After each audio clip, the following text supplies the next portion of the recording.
Hi అండి, నమస్తే. ఈరోజు మన కిచెన్లో ప్రాన్స్ బిర్యానీని చాలా ఈజీగా తక్కువ మసాలాతో ఫస్ట్ టైం చేసే వాళ్ళు కూడా ఈజీగా ఎలా ప్రిపేర్ చేసుకోవాలో ఈ వీడియోలో చూపిస్తాను. ఇలా ప్రిపేర్ చేసిన ఈ ప్రాన్స్ బిర్యానీలోకి పక్కన మళ్ళీ వేరే కూర లేకుండా ఇలానే తినేయొచ్చండి. చాలా రుచిగా ఉంటుంది. ఈ బిర్యానీ చేయడానికి ఎక్కువ టైం కూడా పట్టదు. అలాగే ఫస్ట్ టైం చేసే వాళ్ళు కూడా ఈ వీడియో చూశారు అంటే చాలా ఈజీగా ప్రిపేర్ చేసుకోవచ్చు. ఇక్కడ నేను ఈ బిర్యానీని 1 కేజీ రైసు అలాగే కేజీంబో వరకు ప్రాన్స్ని తీసుకున్నాను. ప్రాన్స్ బిర్యానీని ఎప్పుడు ప్రిపేర్ చేసినా కానీ రైస్ తక్కువ ఉండాలి, అలాగే రొయ్యలు ఎక్కువ ఉండే విధంగా చూసుకోవాలి. అప్పుడే రుచిగా ఉంటుందండి. ముందుగా ఇక్కడ నేను ఒక కడాయిని పెట్టి 1 స్పూన్ వరకు నూనెను వేశాను. నూనె వేడైన తర్వాత ముందుగానే నీట్గా క్లీన్ చేసి పక్కన పెట్టిన ప్రాన్స్ని ఇలా వేసేయాలి. అన్నీ వేసిన తర్వాత వీటిలోకి కొంచెం ఉప్పుని అలాగే పసుపును కూడా వేసేసి చక్కగా ఉడికించాలి. లో టు మీడియం ఫ్లేమ్లో పెట్టి మధ్య మధ్యలో కలుపుకుంటూ ఉడికించాలి. ఇలా ఉడికించేటప్పుడు రొయ్యల్లో నుంచి నీళ్లు వచ్చిన నీళ్ళన్నీ కూడా ఎగిరిపోయే వరకు చక్కగా ఉడికించాలి.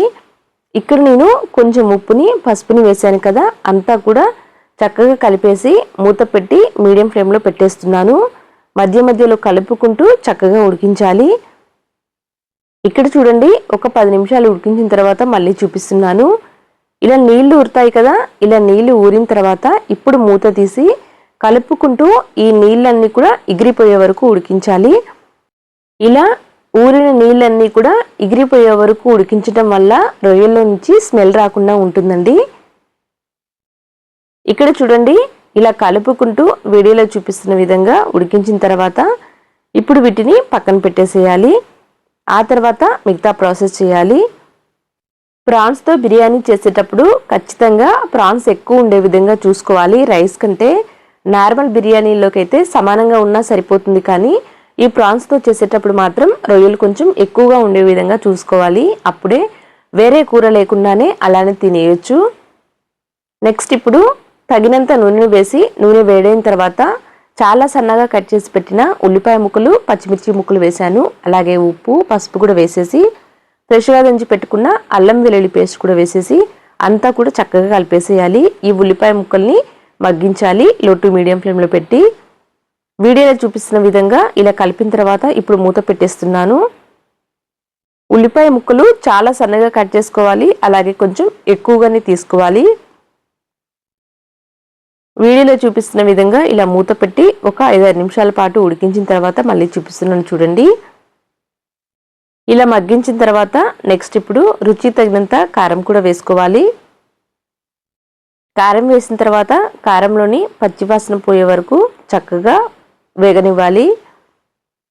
ఆ తర్వాత మనం ముందుగానే ఉడికించి పక్కన పెట్టాం కదా, ఆ రొయ్యలు కూడా వేసేసి ఈ ఉప్పు, కారం, మసాలాలన్నీ కూడా రొయ్యలకి పట్టే విధంగా చక్కగా కలిపేసి లో టు మీడియం ఫ్లేమ్లో పెట్టి ఈ కూరలో నుంచి నూనె సెపరేట్ అయ్యే వరకు ఉడికించాలి. ఇలా ఉడికించడం వల్ల రొయ్యలు చప్పగా లేకుండా ఉప్పు, కారం, మసాలాలన్నీ కూడా చక్కగా పడతాయండి. ఇక్కడ చూడండి, ఇలా కలిపేసి ఇప్పుడు మూత పెట్టేస్తున్నాను. మూత పెట్టి ఒక 5-6 నిమిషాల పాటు లో టు మీడియం ఫ్లేమ్లో ఉడికించాలి. నెక్స్ట్ ఇప్పుడు ఒక 6 నిమిషాల తర్వాత మళ్ళీ చూపిస్తున్నాను చూడండి. ఇలా చక్కగా మళ్ళీ ఒకసారి కలిపేసేయాలి. ఇలా కలపడం వల్ల అడుగు పట్టేయకుండా ఉంటుంది. కలిపేసి మళ్ళీ మూత పెట్టి మళ్ళీ 2-3 నిమిషాల పాటు ఉడికించాలి.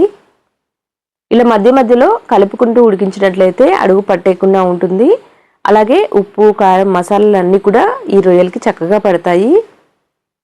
ఇక్కడ చూడండి, అంచుల వెంట నూనె వస్తుంది కదా, ఇలా అంచుల వెంట నూనె వచ్చేటప్పుడు ఇప్పుడు అంతా కూడా ఒకసారి కలిపేసి పెరుగును వేస్తున్నాను. పెరుగును మెత్తగా చిలికి ఫ్రెష్ పెరుగును తీసుకోవాలి, ఇలా వేసేయాలి. ఇలా వేసిన తర్వాత అంతా కూడా ఒకసారి కలిపి ఇప్పుడు మూత పెట్టి మరి కాస్త దగ్గరగా అయ్యే వరకు ఉడికించాలి. ఈ బిర్యానీలోకి పెరుగు కొంచెం ఎక్కువగానే తీసుకోవాలి. ఇలా తీసుకోవడం వల్ల మనకి ఎక్స్ట్రా కర్రీ లేకుండానే గ్రేవీ వస్తుంది. ఈ గ్రేవీతోనే చక్కగా తినేయచ్చు. ఈ కర్రీ ప్రిపేర్ అయ్యేలోపు పక్కన బర్నర్ మీద ఎసరు పెట్టేసేయాలి. ఇలా ఎసరు బాగా కాగిన తర్వాత కొన్ని బిర్యానీ మసాలాని అలాగే కొన్ని పుదీనా ఆకుల్ని వేశాను. అలాగే కొంచెం ఫ్రెష్గా దంచి పెట్టుకున్న అల్లం వెల్లుల్లి పేస్ట్ కూడా వేసేయాలి. నెక్స్ట్ సన్నగా కట్ చేసి పెట్టిన కొత్తిమీర ఆకును కూడా వేసేసి ఆ తర్వాత ముందుగానే నీట్గా క్లీన్ చేసి నానబెట్టిన బిర్యానీ రైస్ని వేస్తున్నాను. ఈ రైస్ని కనీసం హాఫ్ అన్ అవర్ పాటైనా నానబెట్టుకోవాలి. ఇలా నానబెట్టిన రైస్ని వేసేసి నెక్స్ట్ రుచికి తగినంత ఉప్పును కూడా వేసేసి అంతా కూడా కలిపేసేయాలి. ఇలా కలిపి మూత పెట్టి ఉడికించాలి. ఈ రైస్ ఉడికేలోపు పక్కన స్టవ్ మీద పెట్టిన కర్రీ కూడా చక్కగా ప్రిపేర్ అయింది. ఇలా నూనె సెపరేట్ అయ్యే వరకు ఉడికించాలండి. మధ్య మధ్యలో కలుపుకుంటూ ఉండాలి. అలానే వదిలేసాము అంటే అడుగు పట్టేస్తుంది కాబట్టి మధ్య మధ్యలో కలుపుకుంటూ గ్రేవీ ఈ మాత్రం ఉండాలి. ఇలా ఉన్నప్పుడు లాస్ట్లో సన్నగా కట్ చేసి పెట్టిన కొత్తిమీర ఆకును వేసేసి అలాగే కొంచెం బిర్యానీ మసాలాని కూడా వేసేసి అంతా కూడా కలిపి స్టవ్ ఆఫ్ చేసేయాలి. మరీ దగ్గరగా ఉడికించకుండా ఈ మాత్రం గ్రేవీ ఉండే విధంగా చూసుకోవాలి. అప్పుడే మనకి వేరే కూర లేకుండానే ఇలానే తినేయొచ్చండి. ఇక్కడ చూడండి వీడియోలో చూపిస్తున్న విధంగా అంతా కూడా ఒకసారి కలిపి స్టవ్ ఆఫ్ చేసేసి పక్కన పెట్టేసేయాలి. ఈలోపు రైస్ కూడా ఉడుకుతుంటుంది. మూత తీసి మధ్య మధ్యలో కలుపుకుంటూ ఉండాలి. కూరని అలాగే అన్నాన్ని ప్యారలర్గా ఉడికించుకున్నట్లయితే ఒకేసారి ఈజీగా అవుతుంది. కూర ఉడికించి పక్కన పెట్టేశాం కదా, ఈలోపు రైస్ కూడా చక్కగా ఉడికింది. ఒకసారి చెక్ చేయాలి. 80 to 90% రైస్ ఉడికించిన తర్వాత స్టవ్ ఆఫ్ చేసేసి ఇప్పుడు ఈ వాటర్ని ఇలా వడగిన్నెలోకి వేసేయాలి. ఇలా వడకట్టేసిన తర్వాత వెంటనే ఇలానే వదిలేయకుండా మూత పెట్టేసేయాలండి. మూత పెట్టేయడం వల్ల ఆవిరి అనేది బయటికి పోకుండా రైస్ కూడా చక్కగా ఉడుకుతుంది. ఇలా ఒక 5 నిమిషాల పాటు మూత పెట్టేసేయాలి. ఒక 5-6 నిమిషాల తర్వాత మూత తీసి వాటర్ అన్ని కూడా వడకట్టిన తర్వాత ఇప్పుడు మళ్ళీ రైస్ ఉడికించిన పాత్రలోనే అడుగున ఇలా నూనెని కానీ నెయ్యిని కానీ వేసేయాలి. ఇలా వేసిన తర్వాత నెక్స్ట్ మనం ముందుగా ఉడికించిన రొయ్యలని ఇలా వేసేయాలి. కొంచెం గ్రేవీ అలాగే రొయ్యల్ని వేసిన తర్వాత సన్నగా కట్ చేసి పెట్టిన కొత్తిమీర ఆకుని కొంచెం పుదీనాని అలాగే బ్రౌన్ ఆనియన్స్ని వేసేయాలి. ఇక్కడ నేను బ్రౌన్ ఆనియన్స్ని వేయించిన నూనెతోనే ఇలా అడుగును వేశాను. అదే నూనెతో కూరను కూడా ప్రిపేర్ చేశానండి. ఇక్కడ నేను కూరని 2 భాగాలుగా చేశాను. సగం వరకు అడుగున వేసేసాను. ఆ తర్వాత రైస్ మొత్తం వేసేసి మళ్ళీ పైనుంచి కొంచెం కూరని వేశాను. ఒకవేళ లేయర్స్గా వేయాలి అన్నా అలానైనా వేసుకోవచ్చండి. ఇక్కడ నేను సగం కూరని అడుగున వేసేసి రైస్ మొత్తాన్ని వేసి ఆ తర్వాత మిగతా ఉన్న కూరని ఇలా వేస్తున్నాను. ఇలా వేసిన తర్వాత ఇప్పుడు కూడా సన్నగా కట్ చేసి పెట్టిన కొత్తిమీరని పుదీనాని అలాగే బ్రౌన్ ఆనియన్స్ని కూడా వేసేసి మూత పెట్టి చక్కగా దమ్ చేయాలి.